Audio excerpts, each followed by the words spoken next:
Welcome to this HCP Live Peers and Perspective presentation titled Issues and Trends in Medical Malpractice.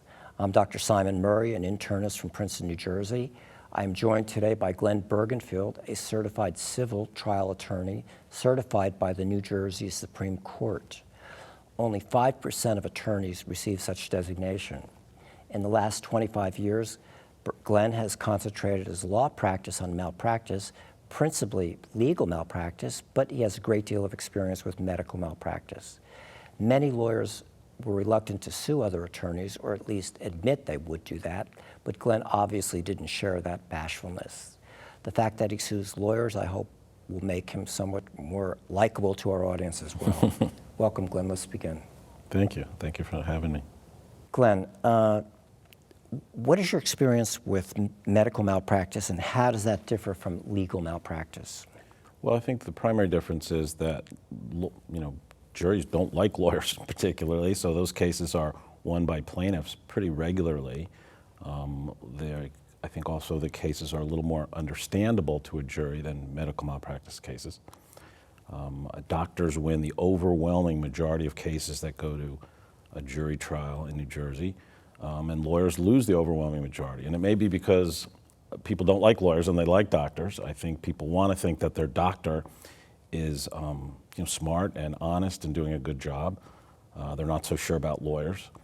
But that's the one difference. And one of the others, I think, is that money. When when you come into a lawyer's office, they say, okay, I can help you, I'll take your case.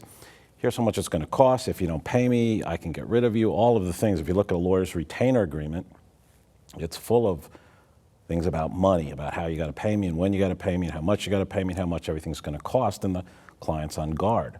By contrast, I think people come into the doctor's office and the doctor says, we could do this test, and the patient doesn't say, how much does that cost? So when you take money out of the relationship, I think you have a more trusting, harmonious relationship. Yeah. Do you think arrogance perhaps has anything to do with it too, that lawyers don't believe they're capable of being sued, that they think they can get away with things? Well, not the lawyers I've sued, I don't think. They know they can be sued. Yeah, I think lawyers can be arrogant, certainly. You're being trusted with, intimate secrets that people tell you. But I think that's true of doctors as well. There's a lot of pride of accomplishment and a lot of, it's a powerful position for someone to come in and say, I've got this problem, whether they're saying it to a lawyer or a doctor. And I think, in certain people, that breeds arrogance, sure. But in terms of targets of malpractice, I think doctors are acutely aware that that's always a possibility of being sued. Do you think lawyers are acutely aware that they could be sued and therefore are less careful about how they operate? I think they don't think about it as much as doctors do. I think doctors, it's a very heightened, I would say, almost paranoia at this point, an institutional paranoia. Whereas lawyers, it's something. It's not something that they're thinking about all the time. How are you viewed by your peers in the legal community? I didn't ask most of them. I'm not sure. I hope they like me. I try. If somebody's lying, a lawyer's lying, I try to prove they're a liar. Otherwise, I don't. If they make a mistake, we all make mistakes, and we stand behind our work, doctors and lawyers. And so, if that's all it is, a mistake, then lawyers entitled to be. You go to the jury and say, the lawyer made a mistake here. He may not think so, or she may not think so. But that's what we think. And you don't try to paint them to be a monster, but just somebody who made a mistake. Yeah.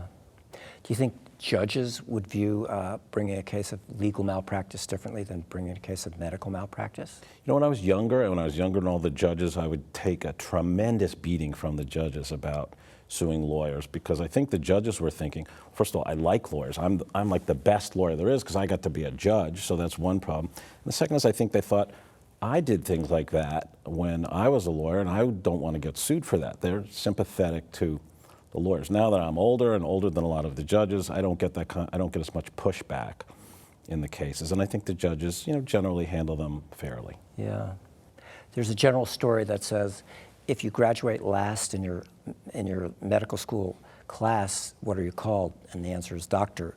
And what are you called if you graduate last in your legal class? And you're called Your Honor. Your Honor, right. Well, you said that, so I'll leave it there. That's what's been said, yes. I don't know if that's how true that is.